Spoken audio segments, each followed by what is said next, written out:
নমস্কার, আপনি দেখছেন ওনে 4 নিউজ 43 আর আমি সুদীপতা। আজ আমরা কথা বলতে যাচ্ছি ঝাড়খণ্ডের সেই ঘটনা নিয়ে যা শুধু জামশেদপুর নয় বরং পুরো রাজ্যের রাজনীতি, সমাজ এবং প্রশাসনকে নতুন করে ভাবতে বাধ্য করেছে। জামশেদপুরে অনুষ্ঠিত কুর্মী সমাজের এই র্যালি কোনো সাধারণ র্যালি ছিল না, এটি ছিল বহু বছর ধরে চাপা পড়ে থাকা সেই প্রশ্নের প্রকাশ্য রূপ যা কুর্মী সমাজ দীর্ঘদিন ধরে তুলে আসছে, কিন্তু আজ পর্যন্ত যার কোনো চূড়ান্ত সিদ্ধান্ত হয়নি। এই র্যালি ছিল সেই অস্থিরতা, সেই অপেক্ষা এবং সেই সংগ্রামের ফল যা কুর্মী সমাজ দীর্ঘদিন ধরে অনুভব করে আসছে। সমাজের দাবি, এখন আর অপেক্ষা করার সময় নেই, তাই নিজেদের সাংবিধানিক অধিকার আদায়ের জন্য তাদের প্রকাশ্যে আসতেই হয়েছে। আজকের এই বিস্তারিত প্রতিবেদনে আমরা আপনাদের জানাব জামশেদপুরের এই র্যালির অর্থ কি, কুর্মী সমাজ কি চায়, বিরোধ কেন হচ্ছে, সরকারের অবস্থান কি এবং আগামী দিনে এই আন্দোলন কোন পথে যেতে পারে। জামশেদপুরের রাস্তায় কি দেখা গেল। আজ সকালে জামশেদপুরের রাস্তায় নজর দিলে স্পষ্ট বোঝা যাচ্ছিল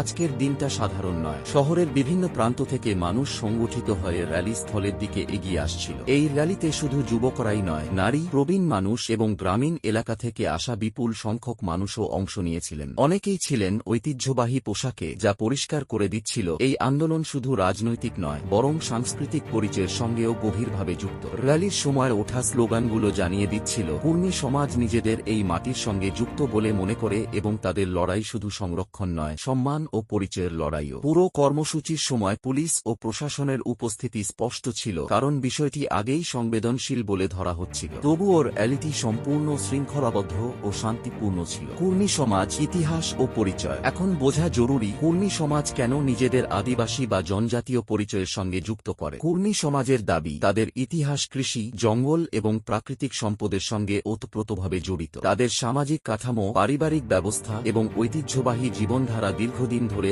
আদিবাসী সমাজের সঙ্গে মিল রেখে চলেছে। সমাজের নেতাদের বক্তব্য, ব্রিটিশ শাসনামলে এবং তার আগের বহু নথিতে কুর্মী সমাজকে বিভিন্ন নামে জনজাতীয় সম্প্রদায় হিসেবে উল্লেখ করা হয়েছে, কিন্তু পরবর্তীকালে প্রশাসনিক পরিবর্তন ও রাজনৈতিক সিদ্ধান্তের কারণে তাদের অন্যান্য পিছিয়ে পড়া শ্রেণী বা সাধারণ শ্রেণীর মধ্যে অন্তর্ভুক্ত করা হয়। কুর্মী সমাজের আরও দাবি, এই পরিবর্তনের ফলেই তারা শিক্ষা, স্বাস্থ্য ও কর্মসংস্থানের ক্ষেত্রে ক্রমাগত পিছিয়ে পড়েছে, যেখানে তাদের মতো অন্যান্য সম্প্রদায় সাংবিধানিক সুরক্ষা পেয়েছে।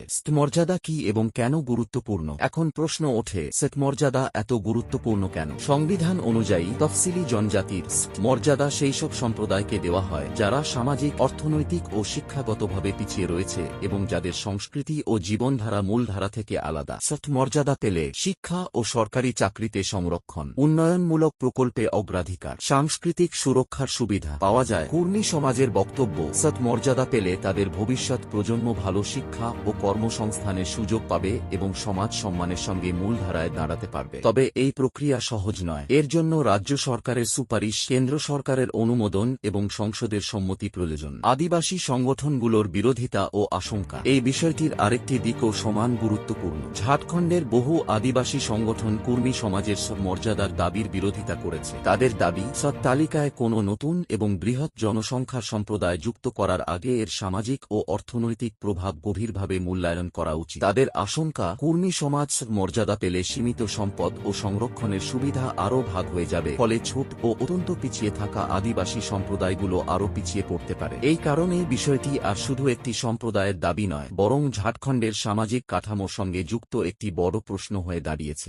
রাজনীতি, নির্বাচন ও কৌশল। রাজনৈতিক দৃষ্টিকোণ থেকে দেখলে কুর্মী সমাজ ঝাড়খণ্ডের নির্বাচনী রাজনীতিতে গুরুত্বপূর্ণ ভূমিকা রাখে। এই কারণেই প্রায় সব রাজনৈতিক দল এই বিষয়ে ভারসাম্যপূর্ণ ভাষা ব্যবহার করছে। কিছু দল প্রকাশ্যে সমর্থন করছে, আবার কিছু দল বলছে কাউকে ক্ষতি না করে সমাধান বের করতে হবে। সরকারের পক্ষ থেকে বারবার বলা হচ্ছে মর্যাদা দেওয়ার সিদ্ধান্ত সাংবিধানিক প্রক্রিয়ার মাধ্যমেই হবে, কিন্তু কুর্মী সমাজের বক্তব্য, শুধু বক্তব্যে কাজ হবে না, প্রয়োজন বাস্তব ও দৃশ্যমান পদক্ষেপ। আগামী সময় ও সম্ভাব্য প্রভাব। জামশেদপুরের এই র্যালি ভবিষ্যতের জন্য একটি স্পষ্ট ইঙ্গিত। যদি কুর্মী সমাজের দাবিতে দ্রুত কোনো কার্যকর পদক্ষেপ না নেওয়া হয়, তাহলে আন্দোলন আরও বিস্তৃত হতে পারে। এর প্রভাব শুধু ঝাড়খণ্ডেই সীমাবদ্ধ থাকবে না, পশ্চিমবঙ্গ ও ওড়িশার মতো রাজ্যেও দেখা যেতে পারে, যেখানে কুর্মী সমাজের বড় অংশ বসবাস করে। এছাড়াও আসন্ন নির্বাচনে এই বিষয়টি একটি বড় রাজনৈতিক রাজনৈতিক ইস্যু হয়ে উঠতে পারে। উপসংহার: সর্বশেষে প্রশ্ন একটাই, কুর্মী সমাজের ঐতিহাসিক ও সামাজিক দাবির ভিত্তিতে কি তাদের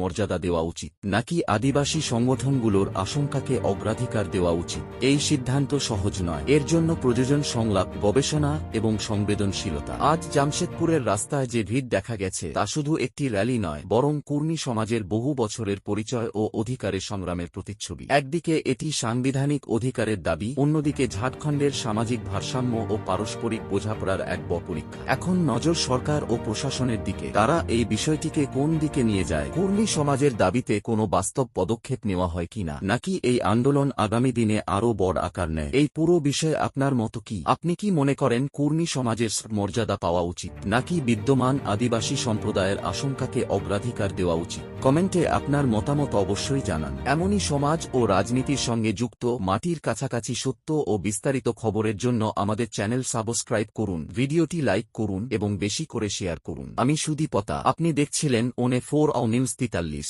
ধন্যবাদ।